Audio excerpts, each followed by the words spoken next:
Welcome to the Performance Formula with JODY Martins. Nicky, officially welcome to the Performance Formula podcast. It is really, really awesome having you here. Thank you so much for having me on the show. It's an honor to be here, my friend. Nicky, I think to get us going, give us a little bit of a short, sharp, sweet who you are, what you do, and then we'll get into it. Absolutely. So my name is Nicky Billou. I'm actually originally an immigrant from the Middle East. I'm a Christian from Iran. Iran is very much in the news these days. Yeah.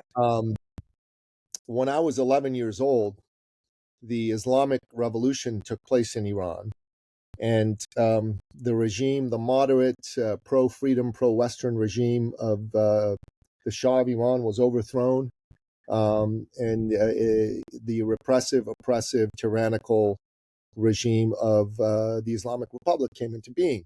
There were gun battles going on in the streets. So my mom and dad, they took a look around and they said, this is not going to be a place to raise a family, a Christian family, most of all. So they made a plan. It took them a couple years, but they got us out of Iran, and we went to Greece initially, to Athens. And then we waited for 2 more years to go through the paperwork to get to Canada, Toronto, where I now live. Now, at the time, I was a kid. I didn't want to leave my home. I didn't want to leave my friends. But looking back now, it was the single greatest thing my mother and father could have done for me and my 2 brothers. They took us from a legacy of tyranny and repression to a legacy of freedom. I believe every man, every woman on this planet yearns to be free. If you're an entrepreneur, freedom is the bedrock on which you rely in order to be able to make your dreams come alive, right? And entrepreneurs really need to have freedom to be able to come up with the ideas to create a business, and they need free enterprise to be able to go out and do their business and make it come alive. And so I started to see what an incredible thing my mother and father had done for me and my 2 brothers. And I decided I wanted to be an entrepreneur as well, because entrepreneurs to me are society's great heroes. They're the ones with the dreams. They're the ones who move the human race forward. And really, at the end of the day, that's what got me into business. Now, my mother and my father in particular, they were entrepreneurs as well. You know, my dad was a freedom lover. You know, he was the kind of guy, if you met him, you'd love him. You know, if you were looking for work, you'd go to my dad and say, I'm looking for work. He would sit down with you. He'd clear a schedule, call all his buddies, and he would ethically manipulate them until one of them gave you a job. If you were trying to start a business, he'd have a conversation with you. He'd listen to you, and he'd give you ideas for getting your business forward. He'd introduce you to people that had capital, even clients. And it didn't even matter to him if you were competing with him, because he didn't really believe in competition. He believed there was plenty for everybody. And then he was also the kind of person that if you were trying to buy a car or a house and you didn't have quite enough money and the bank would only give you so much, you'd go to him and say, hey, Mr. Billou, I need a loan, $1,000, $5,000, $10,000. He'd write you a check so you could buy that car, that house. And if you ever tried to pay him back, he'd say, come on, get out of here. That's not a loan, man. That was a gift. Get out of here. And there's so many people who tell me, you know, come on, man, this doesn't sound real. Nobody does that. Who does that? And I go, no, my dad did that for real. And they say, why would he do such a thing? What's in it for him? And I go, well, first and foremost, he was a devout Christian. And he didn't take himself very seriously, but took his faith very seriously. He believed that he'd been blessed by God Almighty and his Lord and Savior, Jesus Christ. And it was his job to share those blessings with his fellow man. But secondly, he helped people because he could. He had the money. He was successful. He was rich. And I wanted to be like my father. I wanted to be somebody who helped people. I wanted to be somebody who uplifted people. And that really is why I went down the path that I went down. My dad was always telling me, son, life's about people. Business is about people even. And I go, come on, Dad, business, people, it's about money, right? And he said, no, son, without people, there's no need for money. Money's just a tool for people. Business is about solving problems for people. And that's how you make a profit. And I always remember this stuff from my dad. My dad would always tell me, son, encourage people, believe in people. Everyone needs an encourager. Everyone needs a believer in them. So, you know, I call myself the encourager in chief, the believer in chief. That's what I do. That's what it's all about. Sure. I don't know what's happened with my video, but it's not a problem. We'll keep going. We'll keep going. Um, I mean, I've never met you, right? So I'm sitting here listening to your story sort of for the first time, just thinking of what's happening in the world right now and where everything's at, and the things we see on the news, and I'm trying to draw sort of in my mind a little bit of comparisons between your story and the things I tend to focus on here in the podcast, which is performance. And I see this very thin silver thread there, right? This idea of what is like the outcomes that we really pursue in life. Because by the sounds of it, what you're saying there is, and my sense in sport is many, many, many, many, many people, many athletes, parents, coaches, everybody is driven by a sense of finance at the end of the day. I get to see it on a daily basis. You see the sports markets are exploding, especially the space where I come from, cricket, with sort of, I'm not too sure how familiar you are with You're a that. cricket player. It's so A cool. cricket coach, yeah. You're a cricket coach. Oh, okay. Cricket and mental performance coach, yeah. And so you see what people are driven by, and very often it is driven by that financial lure, right? That's the carrot. You'll see players retire at the end of their careers from international cricket saying things like, no, but I want to take care of my family, so I'll go play in all these other leagues where there's more financial reward. Yes. Right. And then I listen to your story, and I think, firstly, there's, by the sounds of it, there's sort of a sense that there's a higher purpose, or not a higher purpose, a higher governing body, right? And I say it like that because not everybody that listens to the podcast are Christian. And so there's a sense of that there's some entity higher than that'll take care of us, right? So it's not my life. My life is, there's a bigger thing living through me, rather than it's just me and my mechanism. That's sort of the one thing that sort of stands out to me immediately. And the second thing is that it's, that money and finance is just a tool, like so many other things, right? It's not the only one, but like so many other things. And I love what you said there. Business is about solving problems for people, and that sort of everything you said there around, how important it is to people, and the stories and examples you gave us of your dad. Yes. And how he sort of just gave money because it's not about the money, it's about the people. And I'm not sure if there's any question in there, but that's sort of, to me, that's very inspiring in this modern world, right? That there can still be people that can attempt, and maybe not just attempt, but actually live in such a way. Thank you so much. I also happened to work with two Olympic champions for a period of my business life, and one of them became a health and wellness mentor to me.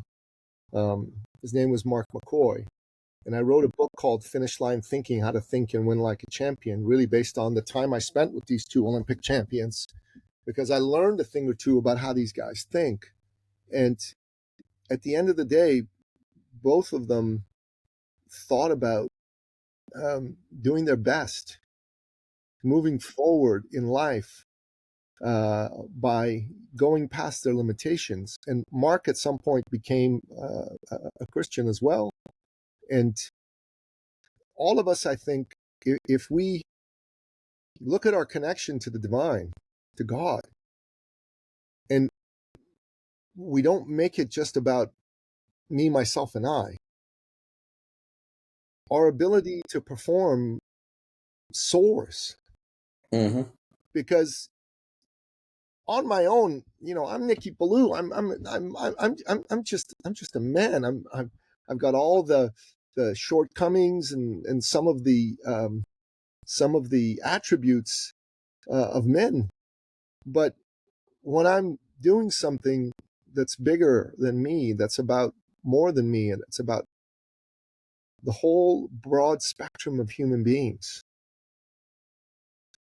I become a far more interesting person. And I don't want to just think about myself. I want to think about things that are bigger than me. That gives my life meaning and purpose.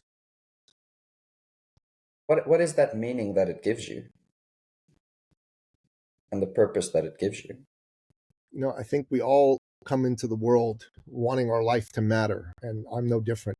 I want my life to matter. And I think my life matters when it makes a difference for other people. Right now in my home country of Iran, an evil regime is on its last legs. And the people of Iran, the long-suffering, oppressed people of Iran, are starting to rise up against this regime. And I believe that they're going to overthrow it. And once again, Iran will be free. And I feel the need right now to share this message with as many people as I can. I'm not getting paid to do this. I went on a TV show yesterday. I didn't get paid for my appearance. But man, I got paid in having my soul be elevated to share this message. And that sort of thing is what matters. You know, I've got children. I want my two sons, and they both play sports. My oldest boy is 19. He played soccer, football for quite a few years until about a year ago. And then he decided he didn't want to do that anymore. And now he's a fitness coach. He works for same company I hired to get me into shape when I was 55 years old. And he is getting up at 4 o'clock in the morning, Monday through Friday, to be at the gym at 5 to train people. And he works 15 hours a day. And on weekends, he also works and he sleeps until 5 because he doesn't start training people till 6, you know? And that's the sort of thing that I'm proud of. I'm proud that I've raised a son who's found his way, found his path. I'm proud that I am standing for freedom for the people of Iran. I'm proud that I help people here in the West become successful and make money. That's why I do what I do, man.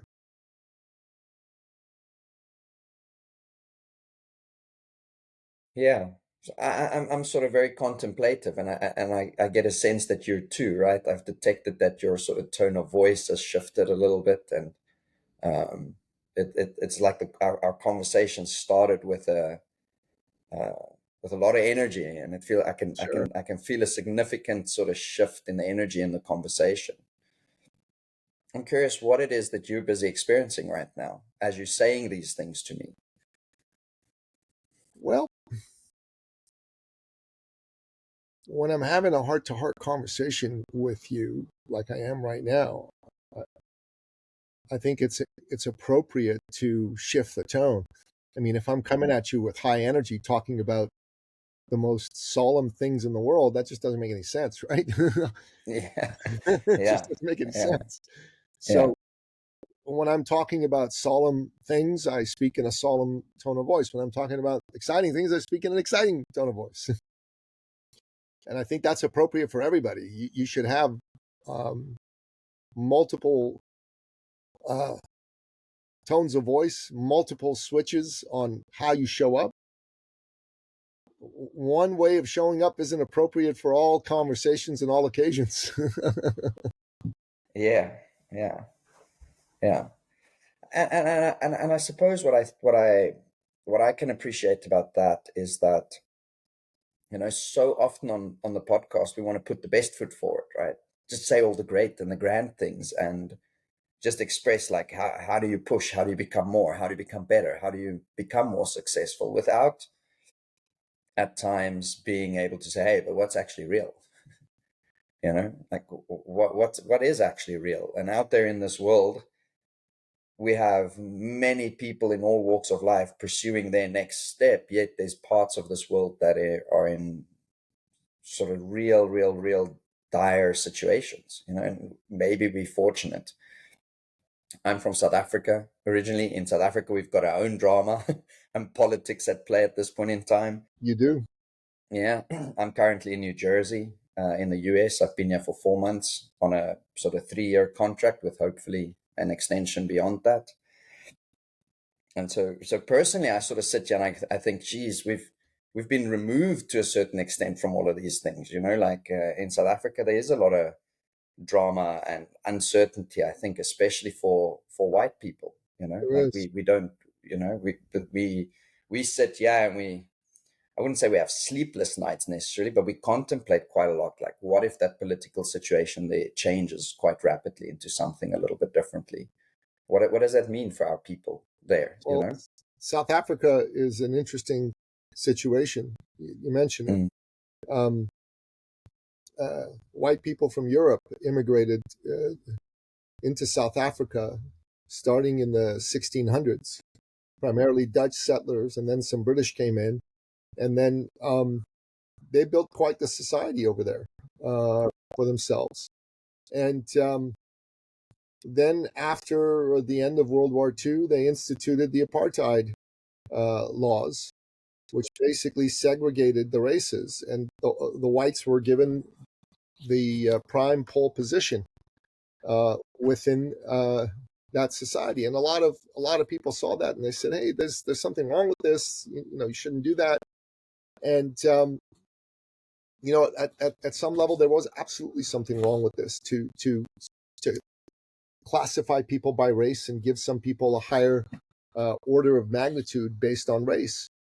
But when that regime was overthrown, there was a good man who was taking over, and that was Nelson Mandela. And he did not want to have racism reinstalled by the black majority.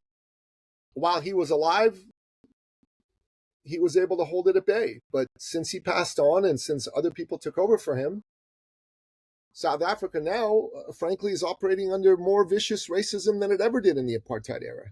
But it's directed at white people, and because of that, a lot of the mainstream media in the Western world and a lot of the crusaders for civil rights don't seem to care, because it seems to be okay to be racist against white people.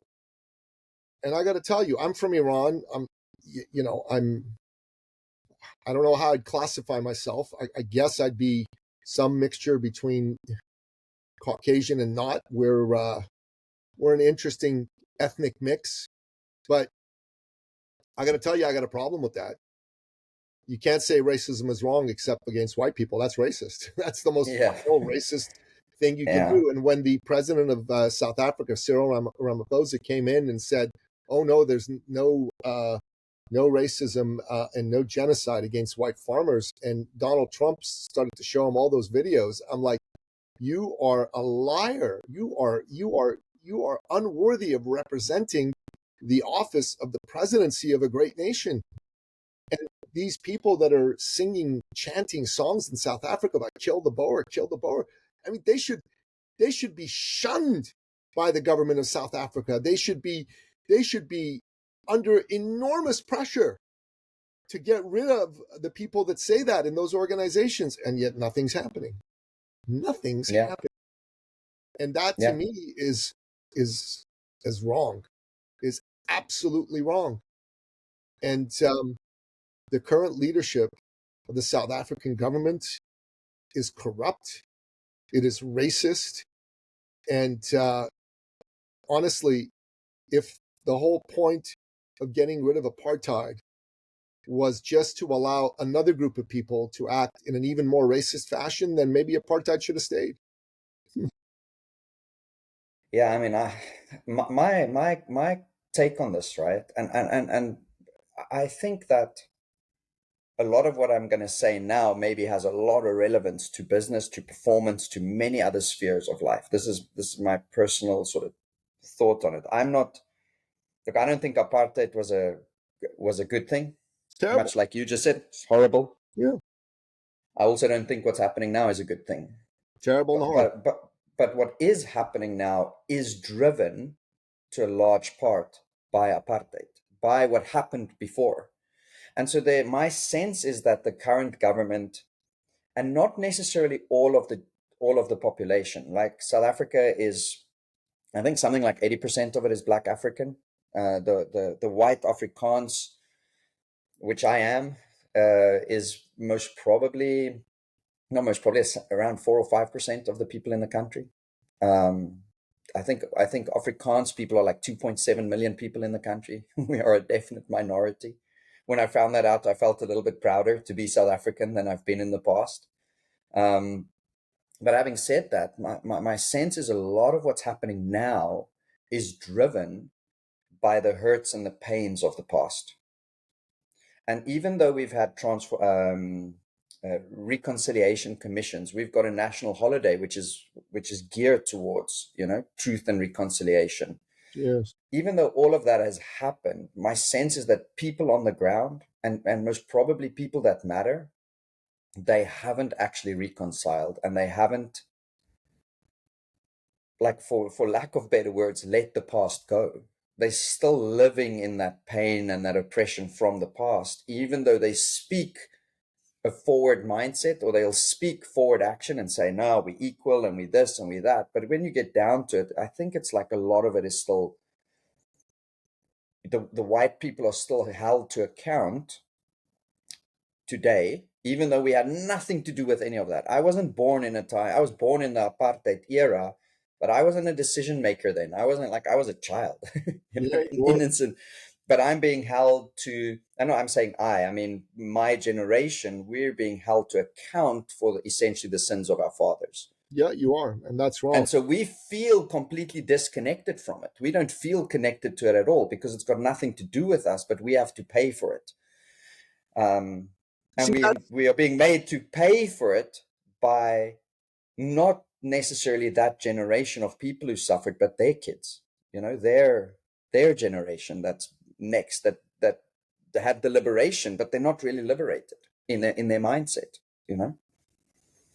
Well, I've heard that argument before, and I can certainly understand why many people make it, but I reject that argument. Okay.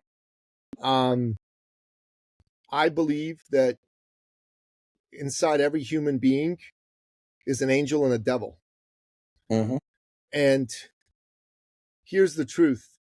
If you give people power, you're going to really understand their character. They either will use that power wisely and they will use it in a way that benefits everybody, or they'll try to enrich themselves. The government of South Africa is corrupt. The people in the government, I'm not saying everybody, but far too many of them, have gotten in there to enrich themselves. And many of them, frankly, whatever the reasons are, they're saying, oh, apartheid was used against my people up until 94. That gives me the right to be a racist piece of shit. I'm sorry, it doesn't. It doesn't. Hear me clearly. It doesn't. You either are always opposed to racism or you're not, which means you're a racist. So pick which one you want to be, and pick carefully, because there's no, well, they were racist to me, so I get to be. No. That dog don't hunt, brother. That dog don't hunt. All right? Yeah. You're either a good person or you're a racist piece of shit. Choose. Choose wisely. And I don't like give me your no excuses about what happened to your grandfather is why you are the way you are. You have been given free will by God Almighty, and you choose who you are. What happened to your grandfather 60, 80 years ago is tragic for your grandfather. It is not an excuse for you to be a racist piece of shit. So pick. That's what I say. And yeah. as far as these I think you're speaking the truth. I think you're speaking a degree of truth there, right? Because we only live now. we And so only you live make now. your choices. Yeah. We only live now. We only live And now now. we can have that choice, right? Yeah. And at the end of the day, look, Iran right now has been under attack for the last 6 days. Today will be day 7, I think. And the Israeli military has destroyed some nuclear facilities and military facilities. And what they've also done is they've gone after some of the leaders of Iran. And some civilians have been killed, innocent people. And I'm worried because I have family in Tehran. Now they're trying to get out. And I pray every day that the hostilities will cease so innocent people don't killed in Tehran or in Israel, because unfortunately the Islamic Republic has seen fit to lob missiles at civilian areas to kill innocent people, which is not cool from my point of view. But there's also a good number of people in Iran and outside of Iran, the Iranian diaspora, that are hopeful that the Islamic Republic will be overthrown and a new and democratic Iran will come to be. And these people are standing up for freedom. And so there is potential for good. A government can be composed of non-corrupt people that want what's best for a country. It's very possible. And it can happen in South Africa. But in my opinion, either the South African government will want to foster that and will understand that oppressing the white population is a horrible idea, and frankly is going to drive more and more of them out of South Africa. Because if they keep this up, what white person in their right mind is going to want to live in South Africa? Yeah, there's a part of me, and I mean, I might have this completely wrong, but there's a part of me that sort of sees that there is, I don't want to say put a number to it. There are some that would actually be perfectly happy at that. Some Black African individuals, maybe groups, I don't know, will be perfectly happy at sort of all white people being either killed or hence the singing of some of those songs, etc., etc. Those songs are disgusting, and those people that sing them should be shunned in the most unequivocal way. And I'm sorry, the fact that you're a Black person doesn't give you the right to be a piece of shit racist.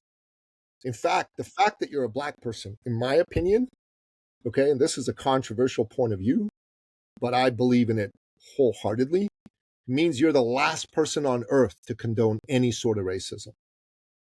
Because it's been done to your people, you should be the most vociferous opponent of it. And you should shout against it and fight against it with every fiber of your being as a Black person. Because that's how you maintain the moral high ground. Otherwise, you lose the moral high ground, and then you just become another piece of shit racist. And if you hate people based on their skin color, you're a piece of shit racist. I'm sorry. I'm not even sorry. You're a piece of shit racist. So get out of my face. I don't want to have anything to do with you. I don't want to know you. And people who come to podcasts like this need to stand with a degree of moral clarity. Right is right and wrong is wrong. Always. There's no extenuating circumstances. Yeah. I'm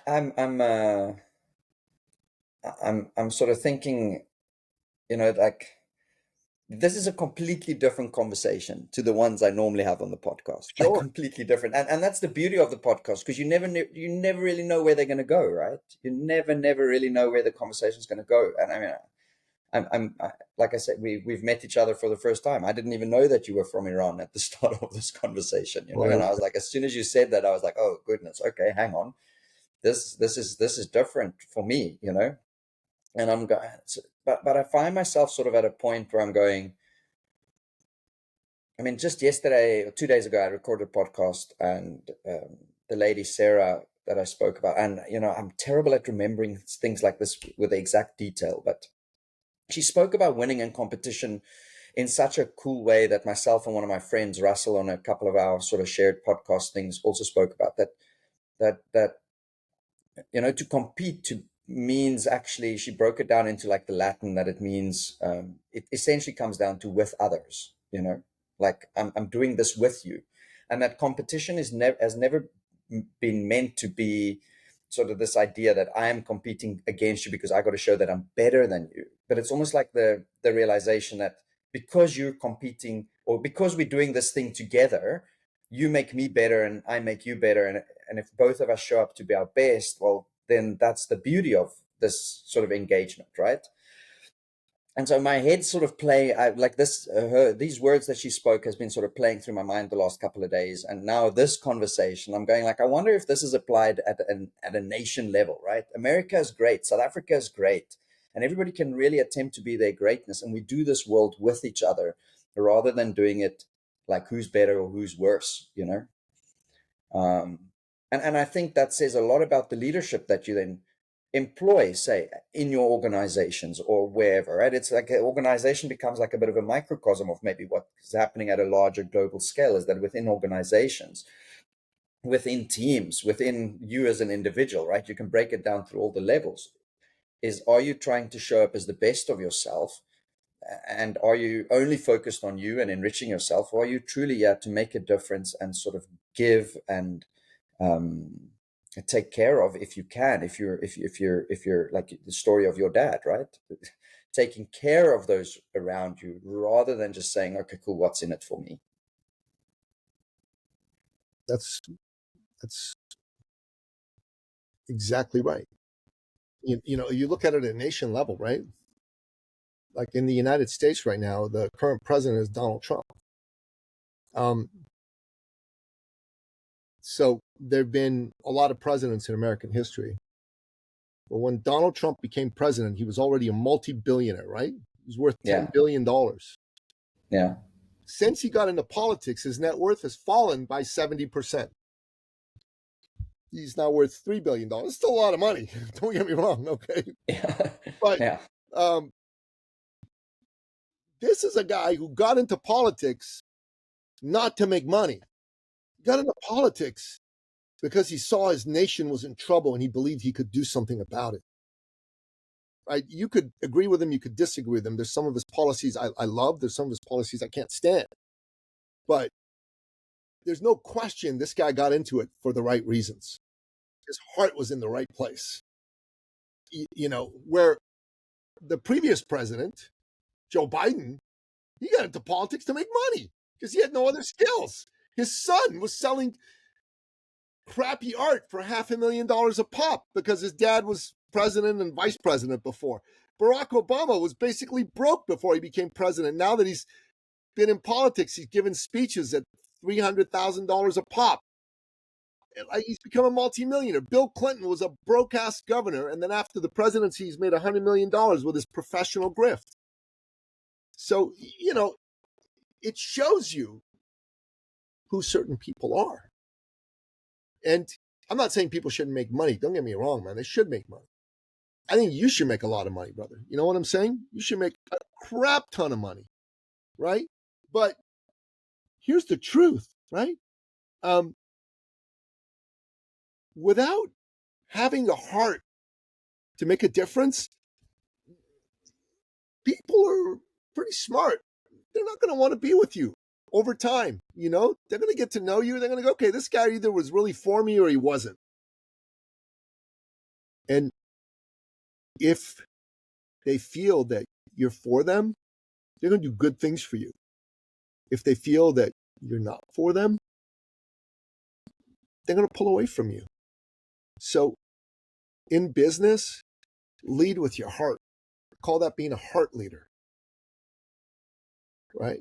And I've been very fortunate. Most of the people we've attracted to become our clients have been good, heart-driven people. And if they're not, we quickly depart from our engagements with them. Because good people are the ones that deserve to win.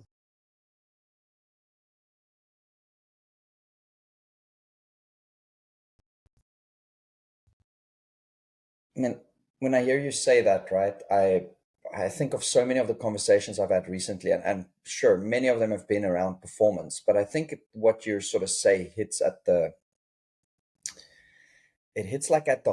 heart of the thing, right? Is I think that, like, if I take an athlete who wants to go to and put in a good performance, whether it's on a football field or a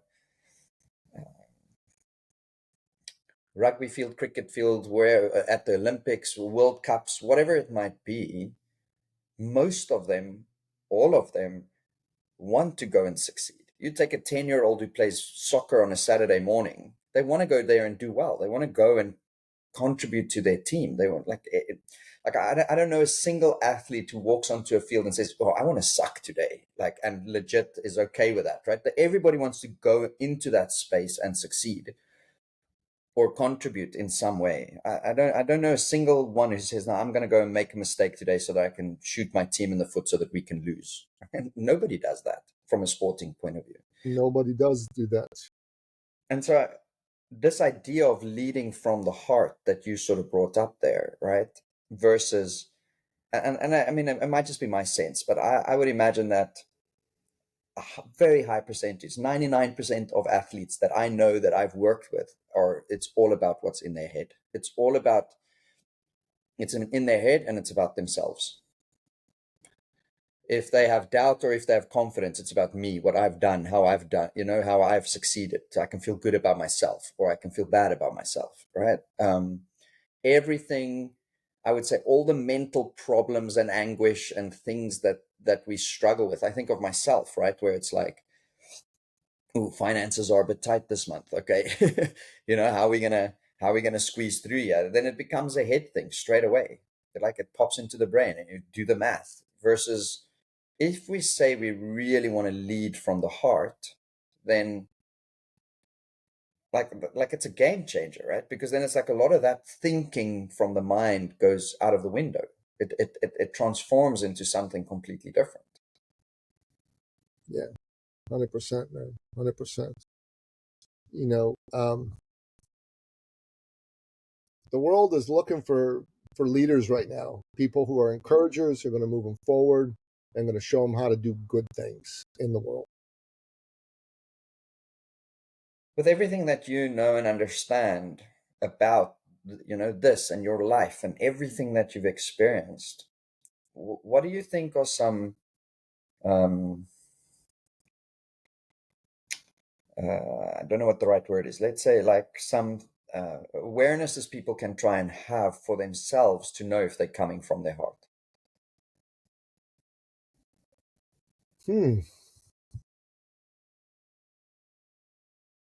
Well, let me tell you a little story about one of my clients. Okay, that might be a good way to illustrate it.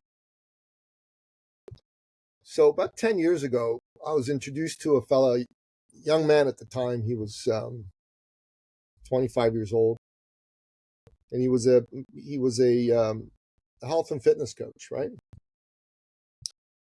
And he was a really good guy, but he was struggling.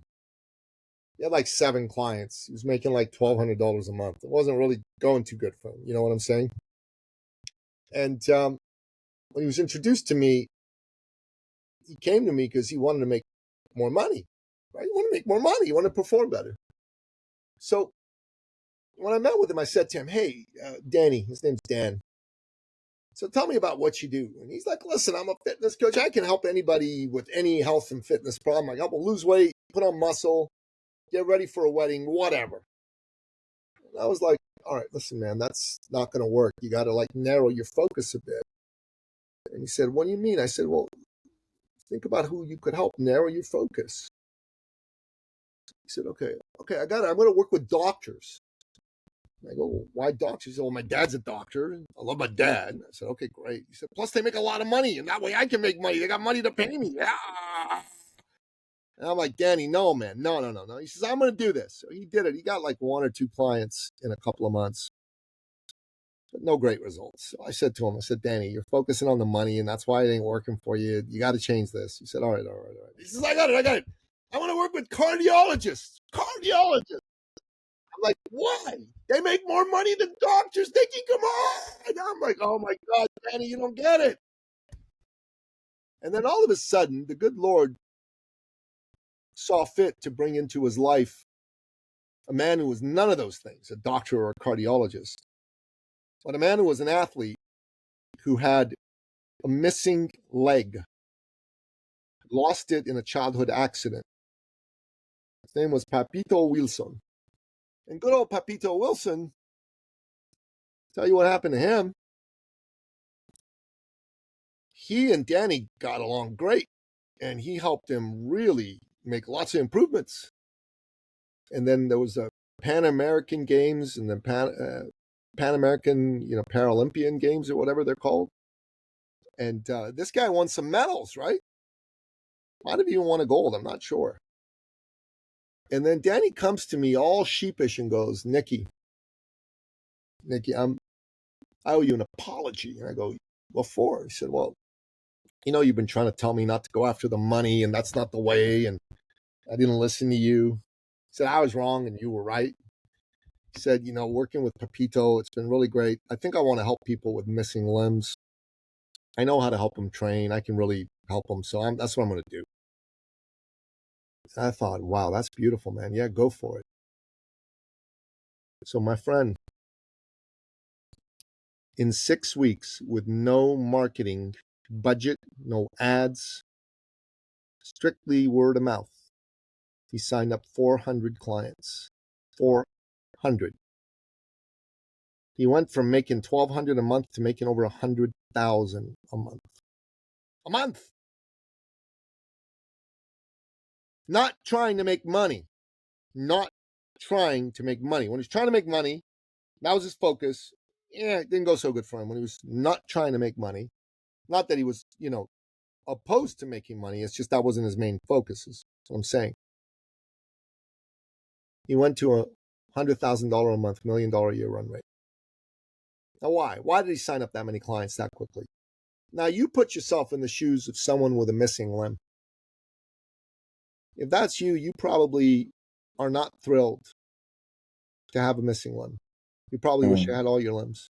You probably have some level of anger, resentment, upset around it. Even if you don't show it, it's in there, in your being.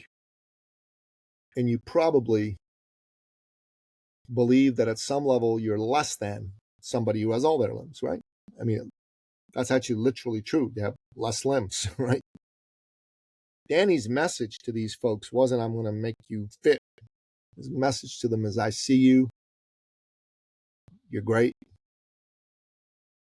You're just as good as anybody else, and you can do anything anybody else can do, and I'm going to show you how. Now, imagine how powerfully that message would land for someone with a missing limb. That is the kind of message that becomes a movement that's about something bigger than you.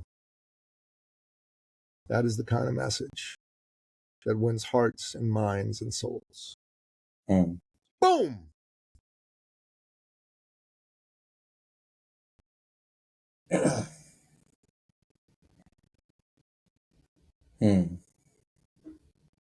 So, have you ever found that people do the right thing and stay poor? And yeah. Not the people I work with. I mean, I'm sure it happens, brother. I mean, you're asking me a big macro question, man. I'm talking about people in the world of the ones I work with. No. Yeah, doesn't happen. Yeah, no. So I mean, I can think of you say take a place like Africa, right, where I know lots of good people, lots of very good people who live in shacks, and if you think of they might be rich in other ways. Okay, it's that sort of but financially they're just not. Well, I'm talking about someone who lives in a free capitalist economy. Yeah. And with all due respect, most African nations don't really have a free capitalist economy. They have, authoritarian regimes run by corrupt people, and corruption is keeping everybody poor. Corruption is what keeps people poor. I mean, in America, I don't know if you know this, but one of the most successful ethnic groups in terms of the percentage of people that become entrepreneurs, professionals, like doctors, lawyers, accountants, is Nigerians. Nigerians in America actually are number one or number two in terms of success for people in that ethnic group. I don't know if you knew that or not. But Nigerians in Nigeria, they don't have as easy a time. Why? The government of Nigeria has a lot of corruption in it. And corruption takes opportunity away from regular people. The less corrupt the government is, the richer the people are.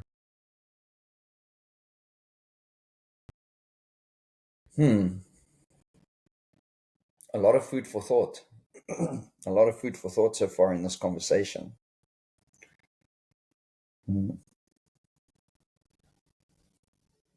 Like I'm contemplating my own approach, right? Well, you're a coach, correct?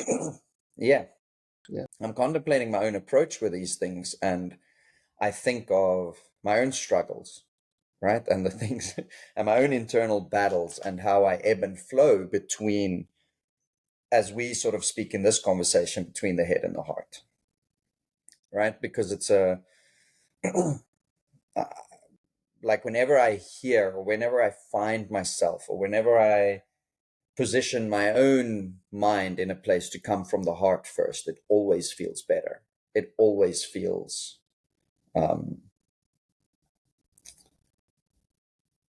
lighter, more clear, etc., etc. As soon as the mind starts getting involved, and it's like, okay, but so personally, I think that's sort of what I battle with at times, right? It's like I feel like I jump between the two. And maybe my struggle is because I come from a country where you can lead with a heart and then not a lot happens.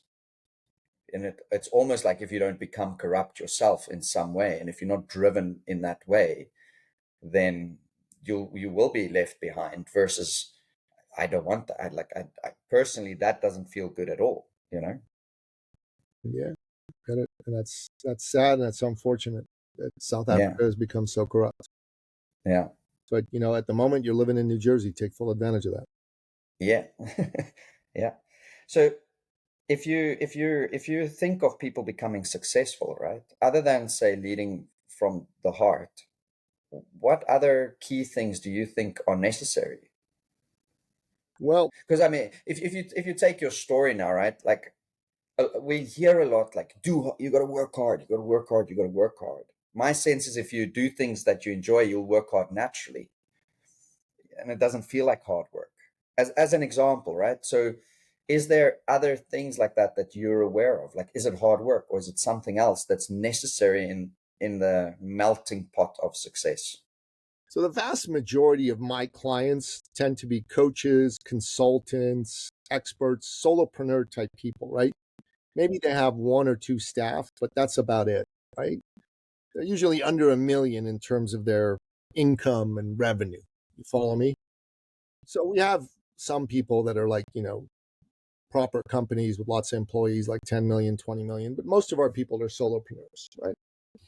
And the number one issue that a lot of coaches, consultants, and solopreneurs have is nobody knows who they are. They're invisible. They're invisible. So I show people like that how to become seen as the go-to authority or thought leader in their space. You know, the difference between an expert and a thought leader is an expert is someone who knows something, while a thought leader is someone who's known for knowing something. Experts are a dime a dozen, thought leaders are rare and valuable.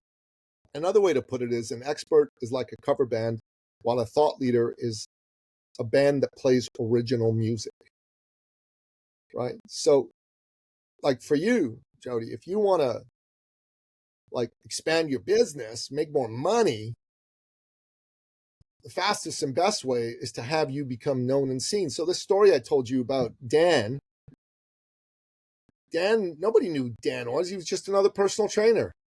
But then he became the expert, the authority on training people with missing limbs. He became known. That's how come you got a lot of clients, right? And that's what you need. Like, if we want to grow your business, as an example, and you came to me and you said, how do I grow my business? I would want to have a deep dive with you on, you know, who your clients are, how you're getting them, etc. And I'd probably want to find a way to help you become known. for your expertise. And becoming known isn't just about going on social media and putting all kinds of cute posts. There's a difference between becoming famous and becoming professionally famous, right? Professionally famous, you make money. Famous, yeah. Yeah. No. No, I think that's No. that also, it's like the wind, right? Then you're the flavor of the month sort of thing. You're Right. not necessarily, it won't last. No, Yeah. no, it won't. There's people who are famous on social media for all the wrong reasons, man. Yeah. So Yeah. I help guys like you do that. So if they're stuck making, I don't know, $5,000 a month, $3,000 a month, first thing I want to do is get them to 10,000, then 20,000, 30,000, 40,000, 50,000 a month or more. And this is how we do it, right? Because most people deserve a better life than they have. They're good. They do good work. They just don't understand business. They don't understand selling. They don't understand branding. And they're doing a lot of things that make them feel good. They don't deliver results. And at the end of the day, you need results. Results. I'm very results and ROI focused in my work with clients. I want you to make money. That's what I'm known for. I'm the guy who makes sure you make money. I'm not a guy who's just going to go, oh, sign up for my course and I'll forget about you. No, man. I'm a guy who says, let's lock arms together. Let's get you paid. And I swear to God, I'll kick your butt, but I'll get you paid. You might hate me for a while, but you'll love me once you make money. Yeah, like I often say that to the athletes I work with. I often say, you don't have to like me, but if you score runs, I'm happy. It's a similar approach, right? That's exactly how I approach it with the cricketers I at times work with. It's like, I don't have to be your best friend. I don't have to be your best friend, but if we can deliver some performances for you, then we're hitting, because that's what you want at the end of the day. At the end of the day, it is what you want. It is what you want.